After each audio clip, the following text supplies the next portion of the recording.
नमस्कार दोस्तों, आप सभी का स्वागत है आपके अपने YouTube चैनल कॉन्सेप्ट का खजाना में।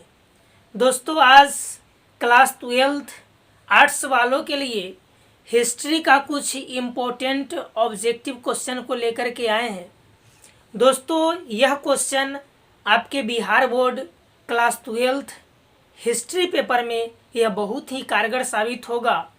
आइए दोस्तों, यहाँ पर आपको 10 प्रश्न दिखता होगा, लेकिन इस 10 प्रश्न में जो ऑप्शन दिए गए हैं, इस ऑप्शन के माध्यम से हम कुछ अन्य क्वेश्चन को भी देखेंगे। तो आइए स्टार्ट करते हैं। क्वेश्चन नंबर 1 दिया गया है आपको, अर्थशास्त्र के लेखक कौन है। तो दोस्तों, यहाँ पर आपको 4 ऑप्शन दिए गए हैं। ऑप्शन नंबर ए में दिया है मनु, ऑप्शन नंबर बी में दिया है वाल्मीकि, और ऑप्शन नंबर सी में दिया है वेद व्यास, और डी में दिया है आपका कौटिल्य। तो दोस्तों, यहाँ पर अर्थशास्त्र के लेखक के रूप में जाना जाता है कौटिल्य को।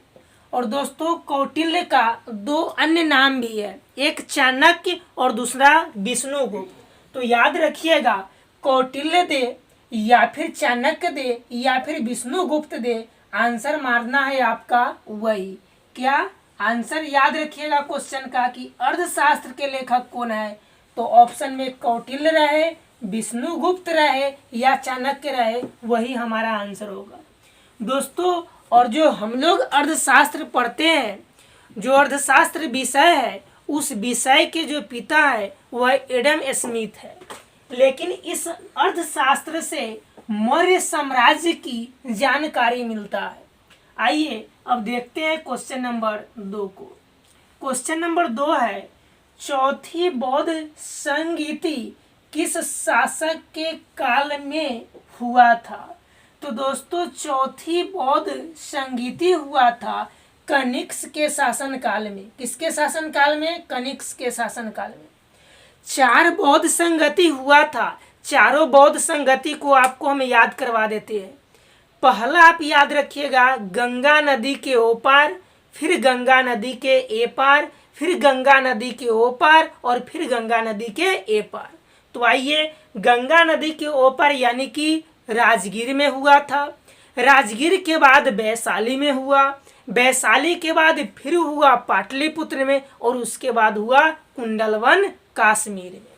तो याद रखिएगा, चौथी बौद्ध संगति हुआ था कनिष्क के शासन काल में, और प्रथम बौद्ध संगति हुआ था अजातशत्रु के शासन काल में। प्रथम बौद्ध संगति हुआ था किसके शासन काल में? अजातशत्रु। और द्वितीय बौद्ध संगति हुआ था कलाशोक के शासन काल में, और तृतीय बौद्ध संगति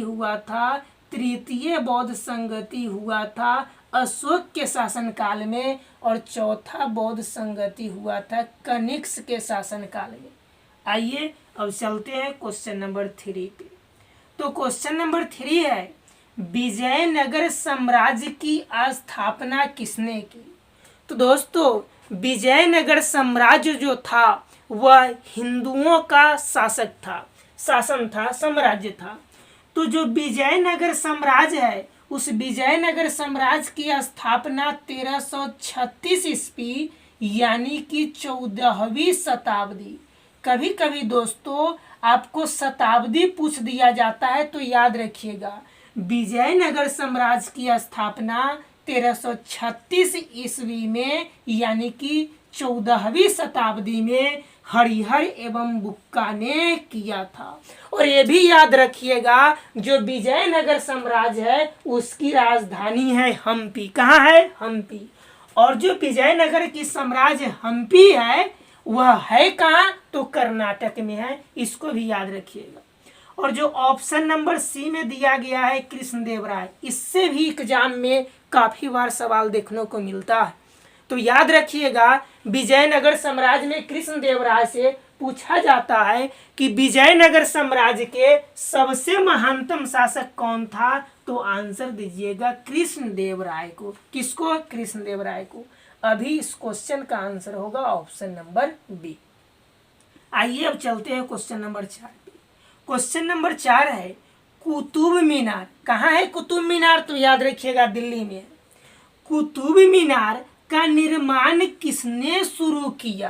तो दोस्तों याद रखिएगा, कुतुब मीनार का निर्माण कार्य शुरू करवाया था कुतुबुद्दीन ऐबक।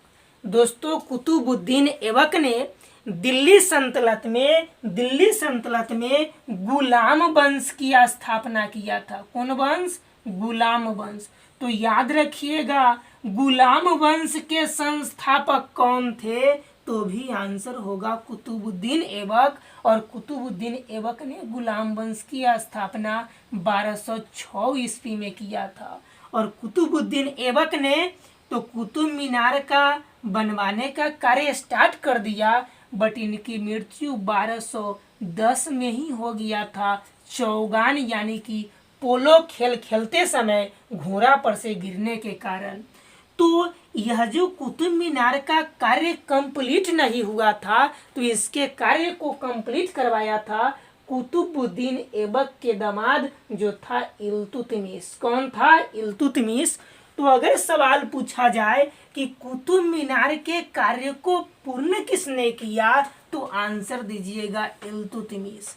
और अगर सवाल पूछा जाए कि कुतुब मीनार का कार्य मतलब काम किसने निर्माण कार्य शुरू किया था, तब आंसर दीजिएगा कुतुबुद्दीन ऐबक। आइए एक क्वेश्चन इससे भी पूछा जाता है रजिया सुल्तान से। तो याद रखिएगा जो रजिया सुल्तान है वह इल्तुतमिश की क्या है? बेटी है। और एक और सवाल याद रखिएगा, रजिया सुल्तान दिल्ली की प्रथम महिला शासिका है। आइए अब आते हैं ऑप्शन नंबर बी पे। ऑप्शन नंबर बी पे भी विचार कर लेते हैं। देखिए ऑप्शन नंबर बी में दिया है जलालुद्दीन खिलजी। दोस्तों खिलजी वंश के संस्थापक था जलालुद्दीन खिलजी, इसको भी याद रखिएगा। आइए नेक्स्ट है क्वेश्चन नंबर 5। उत्तर भारत में भक्ति आंदोलन का आरंभ किस संत ने किया? तो दोस्तों उत्तर भारत में भक्ति आंदोलन की शुरुआत करने वाला जो संत था वह था रामानंद। और इनके बारे में एक और क्वेश्चन पूछा जाता है कि दक्षिण भारत से, कहाँ से? दक्षिण भारत से उत्तर भारत में भक्ति आंदोलन को किसने लाया? तो आंसर दीजिएगा रामानंद। और रामानंद ने अपने श्रद्धालुओं को समझाने के लिए हिंदी भाषा का प्रयोग किया करते थे। आइए अब चलते हैं क्वेश्चन नंबर 6 पे। तो क्वेश्चन नंबर 6 है तलवंडी में किस प्रसिद्ध संत का जन्म हुआ था? दोस्तों यह तलवंडी नामक स्थान पंजाब में है। कहाँ है? पंजाब में। और पंजाब के तलवंडी में जन्म हुआ था गुरु नानक को। गुरु नानक वही गुरु नानक जो सिख धर्म के संस्थापक है। तो क्वेश्चन ये भी पूछा जाता है कि सिख धर्म के संस्थापक कौन थे? तो आंसर होगा गुरु नानक। और इनका जन्म हुआ था कहाँ? तलवंडी। आइए अब क्वेश्चन नंबर 7 पे चलते हैं। क्वेश्चन नंबर 7 है अकबर का संरक्षक कौन था? तो अकबर का संरक्षक था बैरम खां। और ये भी सवाल पूछा जाता है कि अकबर का संरक्षक बैरम खां कब से कब तक रहा? तो अकबर मुगल साम्राज्य की गद्दी पर बैठा था 1556 में। और 1556 से 1560 तक यानी कि 4 साल तक बैरम खां अकबर का संरक्षक था, यानी कि देखभाल करने वाला। ठीक है ना? तो इसको याद रखिएगा। और ये भी क्वेश्चन पूछा जाता है अकबर किसका पुत्र था? तो हुमायूं का पुत्र था। किसका था? हुमायूं का। इसको भी आप याद रखिए। आइए अब चलते हैं नेक्स्ट क्वेश्चन पे। क्वेश्चन नंबर 8 पानीपत का प्रथम युद्ध किस वर्ष हुआ था? तो सबसे पहले आप यह जान लीजिए कि पानीपत नामक स्थान हरियाणा में है। हरियाणा में है। कहाँ है? हरियाणा में। और पानीपत की 3 गो युद्ध हुआ है। क्या गो? 3 गो। तीनों युद्ध का डेट आपको हम याद करवा देते हैं। पानीपत का प्रथम युद्ध हुआ था 1526 ईस्वी में। कब हुआ था? 1526 ईस्वी में। किसके किसके बीच? तो याद रखिएगा इसको, बाबर और इब्राहिम लोदी के बीच हुआ था पानीपत का प्रथम युद्ध। और जब पानीपत के प्रथम युद्ध में लोदी वंश के अंतिम शासक इब्राहिम लोदी को हराने के बाद बाबर ने मुगल साम्राज्य की स्थापना भी किया था 1526 में। तो आपके एग्जाम में क्वेश्चन पूछे जाएंगे कि मुगल साम्राज्य की स्थापना कब हुआ? तो आंसर दीजिएगा 1526। कितना आंसर दीजिएगा? 1526। अगर पूछा जाए आपसे कि पानीपत का प्रथम युद्ध कब हुआ, तो भी आंसर दीजिएगा 1526। यह क्वेश्चन अगर पूछा जाए कि पानीपत का युद्ध किसके किसके बीच हुआ, तब बाबर और इब्राहिम लोदी के बीच। उसमें जीता था कौन? तो बाबर जीता। तभी तो बाबर ने मुगल साम्राज्य की स्थापना 1526 ईस्वी में किया ना। तो याद रखिएगा। तो पानीपत की प्रथम युद्ध 1526 में, और पानीपत का दूसरा युद्ध हुआ था 1556 में। कब हुआ था? 1556 में। और पानीपत का तीसरा युद्ध हुआ था 1761 में। तो इसको भी आप याद रखिए। अब आते हैं क्वेश्चन नंबर 9 पे। क्वेश्चन नंबर 9 है मुगल मुस्लिम लीग। क्वेश्चन नंबर 9 है कि मुस्लिम लीग की स्थापना किस वर्ष हुई? तो मुस्लिम लीग जो पार्टी है उसकी स्थापना हुआ था 1906 ईस्वी में। कहाँ हुआ था मालूम है? बांग्लादेश की राजधानी ढाका में। और बांग्लादेश की राजधानी ढाका में मुस्लिम लीग की स्थापना किया था आगा खां और सलीमुल्लाह खां। तो इसको याद रखिएगा, मुस्लिम लीग की स्थापना 1906 में। कहाँ? बांग्लादेश की राजधानी ढाका में। अच्छा, ये यहाँ एक क्वेश्चन आपके एग्जाम में पूछा जाता है, बांग्लादेश कब आजाद हुआ? तो याद रखिएगा, बांग्लादेश आजाद हुआ है 1971 ईस्वी में। कब हुआ है? 1971 ईस्वी में। आइए क्वेश्चन नंबर 10 और आज का लास्ट प्रश्न है। कहता है ईस्ट इंडिया कंपनी की स्थापना कब हुई? तो ईस्ट इंडिया कंपनी की स्थापना हुआ था 1600 एडी में। दोस्तों, एडी का मतलब होता है एनो डोमनी। क्या होता है? एनो डोमनी। और इसका हिंदी होता है ईसवी सन। तो याद रखिएगा, ईस्ट इंडिया कंपनी की स्थापना हुआ था 1600 ईस्वी में।